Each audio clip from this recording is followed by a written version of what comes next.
Hai teman-teman semua, selamat datang di podcast Hesti. Di podcast kali ini, aku sudah ada teman ngobrol, yaitu Kak Sartika. Halo Kak. Halo. Kak Tika ini adalah teman aku dari tempat kerja yang lama, tahun 2000 berapaan ya Kak ya? 12. 2012 Kalau aku sih ya? 2012 ya. Iya, cukup lama. Tapi masih tetap komunikasi lancar. Iya. Alhamdulillah ya. Dan kenapa aku ngajakin Kak Tika di podcast kali ini? Karena aku rasa Kak Tika punya kisah yang menarik yang bisa jadi pelajaran buat semua orang. Kayaknya Kak Tika tahu deh. Iya Tapi kan? itu udah happen pas kan, maksudnya udah berlalu gitu. Betul, karena sudah berlalu dan luka itu kayaknya udah sembuh kan Kak? Alhamdulillah ya sesuatu. Nah, jadi aku butuh itu buat kakak cerita, buat kakak didengar sama orang-orang deh yang percaya diri dalam menjalani yaitu hubungan beda agama. Sebagian mungkin ini mau membahas hubungan beda agamanya. Iya, tentang relationship. Betul. Aku pikir mau ngebahas soal toxic relationship.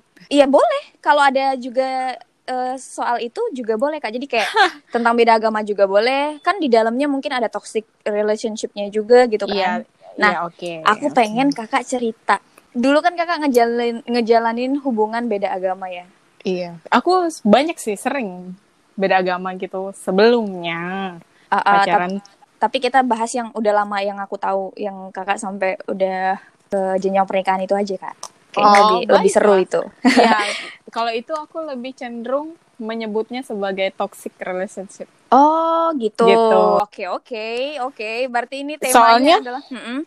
Soalnya karena aku pikir kasus beda agamanya pada awalnya memang beda agama, tapi aku ternyata pas di perjalanan itu nggak jadi masalah lagi, it's not a big deal anymore gitu kan. Tapi permasalahannya ternyata kadang kita tuh biasalah kalau orang in love ya, sekarang banyak ya yang kayak gitu ya, yang lagi happening banget anak muda zaman sekarang yang masih remaja atau di masa transisi menuju dewasa gitu. Betul. Pasti mereka tuh banyak ngebucin. Iya, bahasa itunya tuh kayak gitu.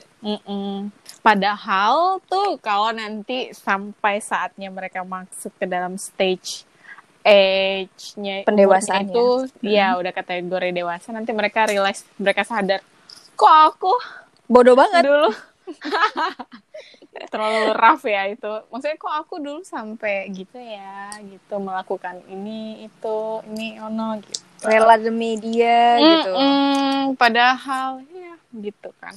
Oke, jadi kita masuk aja deh ke cerita kakak deh. Pertama kali kenapa kakak mau pertama kali kakak berhubungan sama si dia itu udah tahu kalau kakak beda agama? Tahu lah ya, karena kan sebelum sama dia juga aku pacaranku beda agama gitu. Jadi bagi aku tuh kayaknya udah biasa. Dulu. Yang penting itu love is always win gitu. Pada zaman itu selalu mikirnya yang penting dia sayang sama aku gitu. Aku sayang berarti sama cinta dia. Cinta di atas segalanya ya. Betul.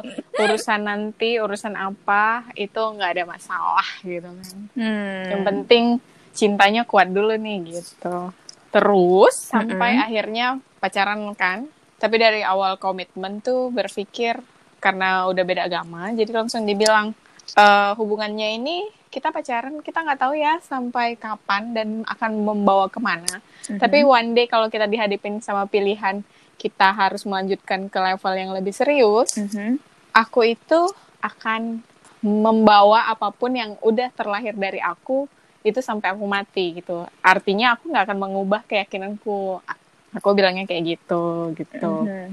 Tapi doi kan waktu itu nggak tahu ya, mungkin salah satu alasan kenapa dia bisa mualaf karena aku mungkin. Tapi aku rasa kondisinya dia itu 6 bulan setelah kami pacaran dia mualaf. Padahal waktu itu tuh belum ada plan buat menikah ya. Itu belum ada, jauh banget. Karena kami plan menikahnya itu di tahun ketiga. Kami total pacaran 5 tahun. Iya gitu. Sih lama banget sih Kak. itu.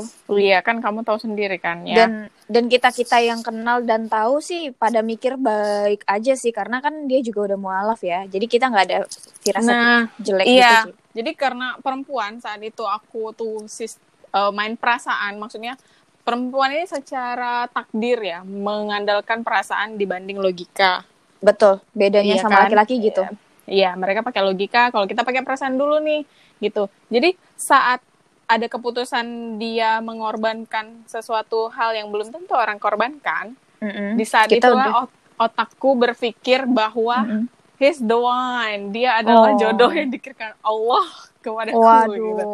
Jadi pemikirannya tuh kayak gitu, sampai kita itu lupa gitu, lupa kalau ada faktor lain yang bikin kita itu berjodoh atau enggak dengan orang itu. Karena kenapa? Pertama, kalau memang kita udah ditakdirkan dengan orang itu. Kedua, karena kita memohon, kita memilih dia gitu kan ya. Tapi saking kita udah kecanduan, istilahnya keracunan sama toxic relationship kayak gini, yang kita saat itu kalau masih berada di dalam lingkungan itu, kita nggak sadar kalau itu toxic gitu. Jadi kenapa? Karena kita lagi jatuh cinta nih, gitu. Kita lupa kalau di situ ada faktor Tuhan yang harus kita dahulukan, kayak gitu kan ya. Tapi kita lebih mendahulukan pasangan dibanding Tuhan atau agama atau apa segala macam gitu. Padahal seharusnya kita tuh ngejarnya Tuhan biar dapat pasangan, kayak gitu kan ya. Dia kan udah mualaf, berarti seharusnya nggak ada kekhawatiran lagi di sana dong. Iya, memang nggak ada gitu kan. Tapi dalam hubungan itu tuh kita nggak boleh mendahulukan cinta dibanding Tuhan, kayak gitu. Maksudnya aku bilang Tuhan di sini kenapa? Walaupun udah pindah agama, udah sama-sama Muslim gitu kan, udah sama-sama Islam, tapi kelakuannya tuh nggak ada perubahan menuju arah yang lebih baik. Dia masuk Muslim mungkin karena memang dia mendapatkan hidayah dari Allah. Tapi hubunganku dengan dia itu tidak menunjukkan arah yang menjadi diri yang lebih baik. Namanya dulu kita masih belia ya. Itu aku tuh tahu kan ya, aku kayaknya sendiri, tinggal mandiri. Aku bilangnya tinggal hidup mandiri. Aku memisahkan diri dari keluarga, jadi aku mandiri. Terus aku kayak kurang sosok yang orang yang menasehati gitu. Jadi aku mencari sendiri mana yang benar, mana yang salah gitu. Jadi aku rasa karena dia saat itu orang yang terdekat yang selalu support aku, jadi aku lupa gitu. Sebenarnya support kita itu tuh bukan cuma lelaki ini yang ada di samping kita gitu loh. Iya, karena yang selalu ada ketika kita baik itu dalam kondisi happy atau sedih atau down sekalian, itu semuanya cuma keluarga aja sih yang setia. Iya, gitu kan. Apapun sebenarnya, pokoknya saat itu aku tuh kayak buta gitu. Sampai kata orang sih banyak yang bilang, kok Tika mau sih sama doi? Kayaknya kamu deserve better gitu kan. Enggak kok, yang penting tuh dia setia gitu. Yang penting dia sayang sama aku. Dia tuh udah korbanin agama loh demi aku gitu. Jadi ya itu, padahal gitu dalam sebenarnya untuk hubungan yang udah dewasa, itu kita nggak boleh taking someone for granted gitu. Tuh nggak boleh kayak gitu. Mengharapkan sesuatu dari orang untuk timbal balik kayak gitu. Itu nggak boleh kayak gitu. Yang namanya suatu hubungan dengan apapun, ya kita harus jalanin ikhlas aja gitu. Jangan terlalu berharap lebih gitu ya. Jadi dengan ekspektasi itu, jadi kita terkesan menuntut orang itu, kamu harus kayak gini, kamu harus kayak gitu. Jadi banyak aturan, jadi banyak apa, sampai kita nggak sadar kita udah membuat orang ini nggak jadi dirinya sendiri. Gitu. Kakak terlalu mengharapkan apa sama dia? Kakak mengharapkan apa sama dia? Tadi karena dia udah pindah agama, ya berharapnya pasti berjodoh gitu kan ya, berjodoh atau apa namanya? Bisa sampai nikah lah pokoknya hubungan itu bisa gitu. Sampai nikah, sampai akhirnya banyak hal yang terjadi sampai kita bisa mengubah orang itu jadi orang lain gitu. Sampai orang itu tuh kayak nggak jadi dirinya sendiri, termasuk akunya itu jadi nggak jadi diri sendiri gitu. Aku kayak berada di dalam suatu zona yang aku harus berada di situ, nyaman gak nyaman aku harus ada di situ gitu. Nggak boleh keluar dari situ. Jadi kita bikin aturan yang sama-sama sebenarnya kita nyiksa satu sama lain. Makanya aku bilang itu tuh toxic sebenarnya, yang kayak gitu toxic. Berarti kakak lebih mengatur soal hubungan lah ya waktu sama dia atau gimana? Sama-sama sih sebenarnya, jadinya terkesan pasangannya saling posesif. Kan kamu tahu ya, dulu aku sampai nggak punya banyak teman cowok. Iya sih, kayaknya sama dia aja ya.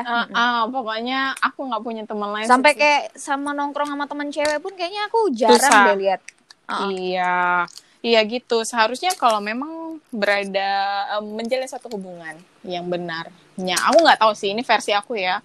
Mungkin yang denger, enggak tuh itu nggak benar, ya udah nggak apa-apa. Ini versi aku yang waktu menjalin suatu hubungan sama orang tuh harusnya kita terima orang itu apa adanya tanpa mengharapkan dia berubah. Kayak terima kekurangannya dia apa gitu, saling memaklumi, kayak percaya apapun alasannya itu gitu. Jadi satu tujuan, jadi nggak perlu ada menimbulkan masalah-masalah kayak curigaan atau apa kayak gitu. Sampai akhirnya kan efek buruknya dari toksik yang udah dipendam selama ini tuh, perempuan jadi buta, perempuan sampai udah kayak pakai kacamata kuda, dan laki-laki tuh mencoba mencari orang lain gitu loh. Bila perlu ya, kalau aku seandainya disuruh flashback lagi, balik lagi gitu, nggak usah pacaran deh gitu. Jangan pacaran deh. Maksudnya nggak usah pacaran beda agama gitu? Nggak usah pacaran beda agama. Lebih bagus lagi kalau kalian benar-benar bisa yang nggak pacaran sama sekali, itu bagus. Kenapa? Karena pada akhirnya nanti kalian ketemu kok sama orang-orang itu, dengan orang-orang yang bakal jadi jodoh kalian atau apa gitu. Jadi menurut kakak, cinta beda agama dilanjutkan atau diakhiri aja? Lebih baik enggak.